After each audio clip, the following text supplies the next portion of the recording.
French abolishes monarchy and become a republic, यानी France में राजतंत्र का उन्मूलन और गणतंत्र की स्थापना। फ्रांस की स्थिति आने वाले वर्षों में तनावपूर्ण बनी रही। हालांकि लुई 16 ने संविधान पर हस्ताक्षर तो कर दिए, परंतु प्रशा के राजा से उसकी गुप्त वार्ता चल रही थी। प्रशा घोर कंजर्वेटिव था। फ्रांस की घटनाओं ने अन्य पड़ोसी देशों के शासक को भी चिंतित कर दिया। इसलिए 1789 की गर्मियों के बाद होने वाली ऐसी घटनाओं को नियंत्रित करने के लिए इन शासकों ने सेना भेजने की योजना बना ली थी। लेकिन तब तक इन योजनाओं पर जब तक कि सेना आता, अमल होता, इससे पहले अप्रैल 1792 में नेशनल असेंबली ने प्रशा एवं ऑस्ट्रिया के विरुद्ध युद्ध की घोषणा का प्रस्ताव पारित कर दिया। प्रांतों से 1000 स्वयंसेवी सेना में भर्ती होने के लिए जमा होने लगे। उन्होंने इस युद्ध को यूरोपीय राजाओं एवं कुलीनों के विरुद्ध जनता का जंग के रूप में प्रचार कर दिया। उनके होठों पर देशभक्ति के जो तराने थे, उनमें कवि रॉजेंट द लाइल द्वारा चर्चित मार्सिले भी था। यह गीत पहली बार मार्सिलेस के स्वयंसेवियों ने पेरिस की ओर कूच करते हुए गाया था, इसलिए इस गाने का नाम मार्सिले हो गया, जो अब फ्रांस का राष्ट्रगान है। याद रखिए, वो स्थिति जब वहाँ की जनता एकत्रित हो गई और राजा तथा कुलीनों के खिलाफ युद्ध का आह्वान किया, और जब आम जनता सेना में भर्ती होकर के इस युद्ध की तरफ कूच करने लगे, तब ये गीत गाया गया था, मार्सिले के द्वारा लिखा गया, जो कि आज वहाँ का राष्ट्रगान बना हुआ है। तो फ्रांस का राष्ट्रगान आज क्या है? मार्सिले। याद रखिएगा आप। आगे चलते हैं। क्रांतिकारी युद्धों से, जो इस तरह के क्रांतिकारी युद्ध हो रहे थे, क्रांतिकारी युद्धों से जनता को भारी क्षति एवं आर्थिक कठिनाइयों को झेलना पड़ रहा था। पुरुषों के मोर्चे पर चले जाने के बाद घर परिवार और रोजी रोटी की जिम्मेवारी पूरी तरह से औरतों के कंधे पर आ गई थी। देश की आबादी के एक बड़े हिस्से को ऐसा लगता था कि क्रांति के सिलसिले को आगे बढ़ाने की जरूरत है, क्योंकि 1791 में संविधान ने सिर्फ अमीरों को ही राजनीतिक अधिकार दिए थे। लोग राजनीतिक क्लबों में, उसके अड्डों में जमा होने लगे, वहाँ कर जमा करने लगे, सरकारी नीतियों और अपनी कार्य योजनाओं पर बहस करते थे। इनमें से जैकोबिन क्लब सबसे सफल था, जिसका नाम पेरिस के भूतपूर्व कॉन्वेंट ऑफ सेंट जेकब के नाम पर पड़ा था, जो अब इस राजनीतिक समूह का अड्डा बन गया था। इस पूरी अवधि में महिलाएं भी सक्रिय थी और उन्होंने अपने क्लब बना लिए। तो इस अध्याय के खंड 4 में आप उनकी गतिविधियों एवं मांगों के बारे में जानेंगे आगे। तो यहाँ हम आपको बताते हैं कि जैकोबिन क्लब की स्थिति कैसी थी और जैकोबिन क्लब क्या था। तो जैकोबिन क्लब के सदस्य मुख्यतः समाज के क्रम समृद्ध, यानी जैकोबिन क्लब के जो सदस्य थे वो गरीब लोग थे। उनमें छोटे दुकानदार और कारीगर, जूता बनाने वाले, पेस्ट्री बनाने वाले, घड़ी बनाने वाले, छपाई करने वाले, नौकर, दिहाड़ी मजदूर इत्यादि शामिल थे। यही सब जैकोबिन क्लब के मेंबर थे। उनका नेता था मैक्समिलन रॉबेस्पियर। जैकोबिनों के एक बड़े वर्ग ने गोदी कामगारों की तरह धारीदार लंबी पतलून पहनने का निर्णय लिया। उनका एक ड्रेस चला। ऐसा उन्होंने समाज के फैशन परस्त वर्ग, खास तौर से घुटने तक पहने जाने वाले ब्रीचेज पहनने वाले कुलीनों से खुद को अलग करने के लिए किया। यह ब्रीचेज पहनने वाले कुलीनों की सत्ता समाप्ति के ऐलान का प्रतीक था। सन 1792 की गर्मियों में जैकोबिनों ने खाद्य पदार्थों की महंगाई एवं अभाव से नाराज होकर के पेरिस वासियों को लेकर एक विशाल हिंसक विद्रोह की योजना बनाई। 10 अगस्त की सुबह उन्होंने ट्यूलेरिया के महल पर धावा बोल दिया, राजा के रक्षकों को मार डाला और खुद राजा को कई घंटों तक बंधक बनाए रखा। बाद में असेंबली ने शाही परिवार को जेल में डाल देने का प्रस्ताव पारित किया। नए चुनाव कराए गए। 21 वर्ष से अधिक उम्र वाले सभी पुरुष, चाहे उनके पास संपत्ति हो या नहीं, को मतदान देने का अधिकार दिया गया। नवनिर्वाचित असेंबली को कन्वेंशन का नाम दिया गया। याद रखिएगा, ये जो 21 साल से अधिक उम्र वाले के सभी लोगों ने, पुरुषों ने वहाँ जो मतदान करके जिनका चुनाव किया और जो चुने गए प्रतिनिधि आए, तो ये कन्वेंशन का नाम दिया गया। 21 सितंबर 1792 को इसने राजतंत्र का अंत कर दिया। यही कन्वेंशन ने, याद रखिए, 21 सितंबर 1792 को फ्रांस से राजतंत्र का काम तमाम कर दिया और फ्रांस को एक गणतंत्र घोषित किया।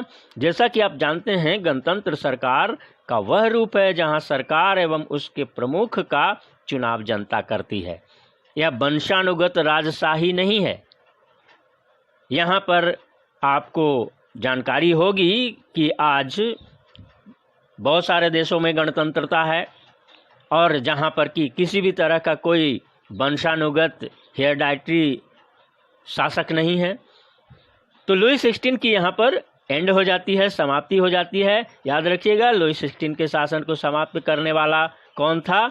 वो कन्वेंशन जिसका कि चुनाव 1792 में हुआ था।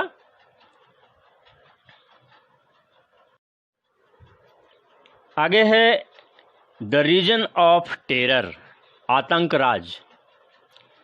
जैसा कि आप जानते हैं, द पीरियड फ्रॉम 1793 टू 1794, ये जो पीरियड है वो टेरर यानी कि आतंक राज के नाम से जाना जाता है फ्रांस में। तो रॉबेस्पियर ने फ्रांस पर नियंत्रण एवं दंड की सख्ती अपनाई। जब इसकी सत्ता आया कन्वेंशन के बाद, जब कन्वेंशन के हाथ में सरकार आ गई और इसका चीफ था मैकमिलन रॉबेस्पियर, क्योंकि जैकोबिन क्लब का यही चीफ था, तो इसने बहुत ही सख्त नीति अपनाई। उसके हिसाब से गणतंत्र के जो भी शत्रु थे, चाहे वो कुलीन एवं पादरी या फिर अन्य राजनीतिक दल के सदस्य, उनकी कार्यशैली से असहमत रखने वाले पार्टी सदस्य, उन सभी को गिरफ्तार कर जेल में डाल दिया गया और एक क्रांतिकारी न्यायालय द्वारा उन पर मुकदमा चलाया गया। यदि न्यायालय उन्हें दोषी पाता तो सीधे उनको गुलेटिन पर चढ़ाकर उनका सिर काट दिया जाता था। गुलेटिन क्या था? गुलेटिन 2 खंभों के बीच लटकने वाले आराम मशीन जैसा था, जिस पर अपराधी अपना सिर रखता था और ऊपर से फरसा आकर के उसको काट देता था। इस मशीन का आविष्कार डॉक्टर गुलेटिन ने किया था। इसी कारण से उन्हीं के नाम पर इसका नाम गुलेटिन रखा गया। रॉबेस्पियर सरकार ने कानून बनाकर मजदूरी एवं कीमतों की अधिकतम सीमा तय कर दी। गोश्त एवं पाव रोटी की राशनिंग कर दी। किसानों को अपना अनाज शहर में ले जाकर सरकार द्वारा तय कीमत पर बेचने के लिए बाध्य किया गया। अपेक्षाकृत महंगे सफ़ेद आटे का इस्तेमाल पर रोक लगा दी गई। सभी नागरिकों के लिए साबुत गेहूं से बनी बराबरी का प्रतीक माने जाने वाली समता रोटी खाना अनिवार्य कर दिया गया। ऐसा नहीं कि गरीब है जो 3rd क्लास का खाना खाएगा, अमीर है जो हाई क्लास का खाना खाएगा, नहीं। उसने स्पष्ट कर दिया कि सबको एक ही खाना खाना है। बोलचाल और संबोधन में भी बराबरी का आचार व्यवहार लागू करने की कोशिश की गई। जो पहले का जो मॉन्टेस्क्यू यानी कि महाशय या फिर मैडम यानी महोदया, ये सारे जो बड़े लोगों के लिए कहा जाता था, अब वो सबको ख़त्म करके एक संबोधन दिया गया। वो क्या था कि फ्रांसीसी पुरुष एवं महिलाओं को सितोयन यानी नागरिक कहा जाने लगा या फिर नागरिका कहा जाने लगा। नाम से संबोधित यानी कहने का मतलब जो संबोधन में बराबरी हो गई। रॉबेस्पियर का कहना था कि अमीर गरीब बड़ा छोटा कोई नहीं रहेगा देश में, सब बराबर रहेगा, सबको बराबर का अधिकार है। तो इस कारण से उसने ये नीतियां अपनाई। और सबसे बड़ी बात तो ये था कि उसने चर्चों को तालाबंदी कर दी, चर्च बंद कर दिया गया और जो चर्च का भवन था उसमें सरकारी दफ्तर बना दिए गए। रॉबespierre ने अपनी नीतियों को इतना सख्ती से लागू किया कि जो उसके समर्थक थे वो भी डर गए, वो भी त्राही त्राही करने लगे। यहाँ पर देखिए, जब मैक्सिमिलियन रॉबespierre के अपने समर्थक भी उससे मुंह मोड़ने लगे, उनमें भी त्राही त्राही हो गई, तो अंततः जुलाई 1794 में न्यायालय द्वारा मैक्सिमिलियन रॉबespierre को दोषी करार दिया गया और उसे भी लुई 16 की तरह गिरफ्तार कर लिया गया और अंत में उसे भी गुलेटिन पर चढ़ा दिया गया। यहाँ पर चित्र में देखिए किस तरीके से उसे गुलेटिन पर चढ़ाया जा रहा है और किस तरीके से उसकी अंत यहाँ पर दिखाई गई है मैक्सिमिलियन रॉबespierre की। ये टेरर युग की अंत की कहानी है। तो इसके बाद आगे का जो स्थिति बना फ्रांस में वो ये था कि फ्रांस में डायरेक्टरी रूल स्थापित हो गई। जैकोबिन सरकार के पतन के बाद मध्य वर्ग के संपन्न तबके के पास सत्ता आ गई। नए संविधान के तहत संपत्तिहीन तबके को मताधिकार से वंचित कर दिया गया, जिसमें कि जैकोबिन क्लब ने जिनको की अधिकार दिया था मत देने का, उनको अब फिर से एक बार हटा दिया गया, क्योंकि सत्ता तो मध्य वर्ग के पास ही रही, लेकिन ये मध्य वर्ग के धनी लोग थे और रॉबespierre का जो सत्ता था वो मध्य वर्ग के गरीब लोगों का, जैकोबिनों का था।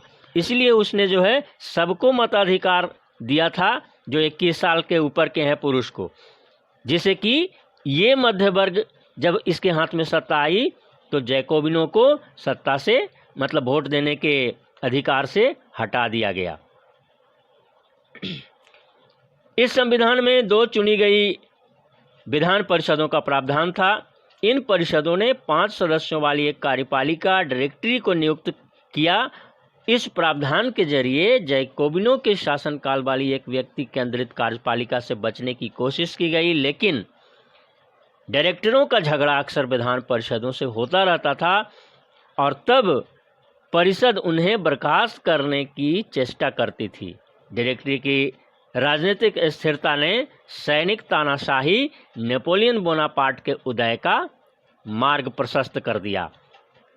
तो सरकार के स्वरूप में इन सभी परिवर्तनों के दौरान स्वतंत्रता, विधि सम्मत समानता और बंधुत्व प्रेरक आदर्श बने रहे। इन मूल्यों ने आगामी सदी में न सिर्फ फ्रांस बल्कि पूरे यूरोप के राजनीतिक आंदोलनों को प्रभावित किया, उन्हें प्रेरित किया। तो इसके बाद आगे हम लोग चलेंगे, डिड वुमेन हैव रिवॉल्यूशन, क्या महिलाओं के लिए भी क्रांति हुई फ्रांस में। लेकिन इससे पहले हम इसे यहीं पर समाप्त करते हैं। Thanks, have a nice day.